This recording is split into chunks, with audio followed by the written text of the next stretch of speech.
Hey skiers, it's Bob with SkiEssentials.com. Welcome to our 2026 ski test. Got a new one for you today. It's a Salomon QST 106. This picks up where the older 106 left off. Pretty similar overall in construction, scope, application, but definitely has a few differences that are worthy of note. In all of the new QST skis for this year, I'd say this one changes the least. There is a difference, most notably in the rocker profile, especially in the tail. But in general, this QST 106 will ski kind of the most like the outgoing QST 106. And that's a good thing because that ski and this one are just premium performers in the mid 100s freeride category. We are moving a little bit out of all mountain due to the more dramatic shape and rocker profile and lack of metal, and more into a more playful freeride ski, but still has some chops. I mean, there's definitely some business to be had here in this QST 106. From a construction standpoint, it is built with a full poplar wood core. Salomon uses basalt stringers embedded in their fiberglass laminates that run tip to tail through these skis. They do use a different cork damplifier laminate. So as opposed to kind of a single piece that would sit at the forebody at the very tip of the ski, they now have more of a horseshoe-shaped cork layer, and then that allows them to run the wood and the basalt right through the tip and brings the cork further down into the ski for increased damping.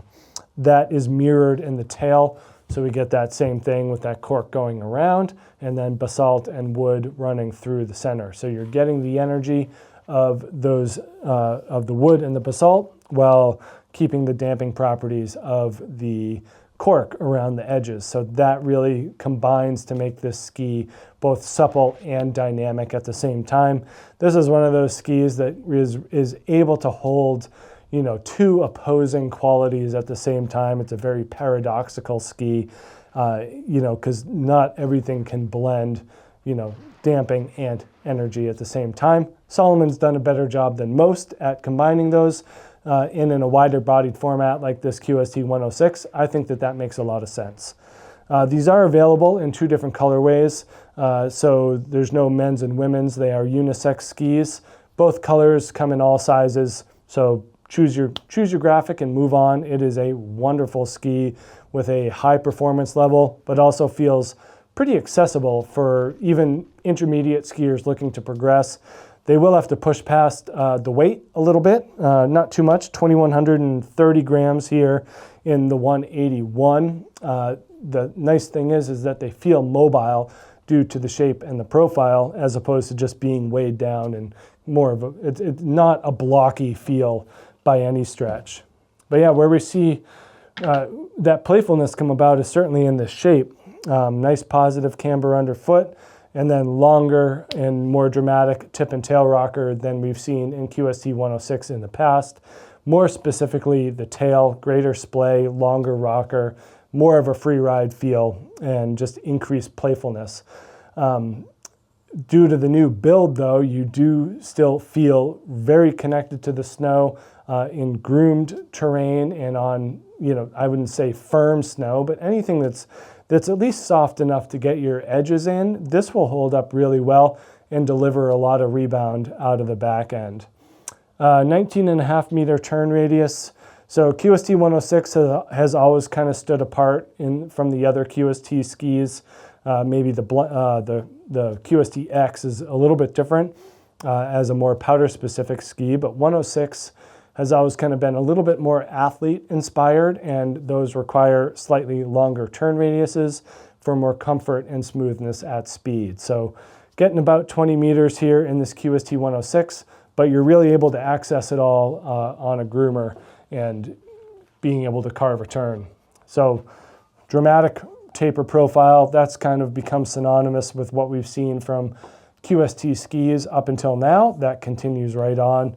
The widest part of the ski is brought well down into it, and that just allows this thing to surf and plane and steer very easily in softer snow.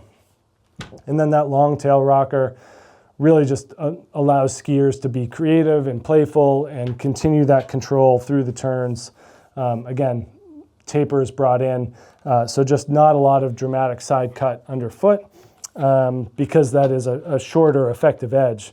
But they've kept it straighter, kind of hooking into the surfy feel and character of the ski. Ideally suited for that advanced and expert skier that spends more of their time in softer snow. This could work great as a deeper snow ski for here where we are in Vermont, or if you're skiing in a place that has more consistent and deeper snowfall, no issue why this wouldn't be a daily driver for a modern or younger freeride skier. I think that more seasoned skiers like myself still prefer a little bit more precision and torsional stiffness in their on-piste skis. But if you're a younger and kind of more modern freeride skier, no issues with this being a one and only ski for most softer snow areas. So make sure you check out this 2026 Salomon QST 106 here at SkiEssentials.com, and we'll see you out there on the hill. Bye.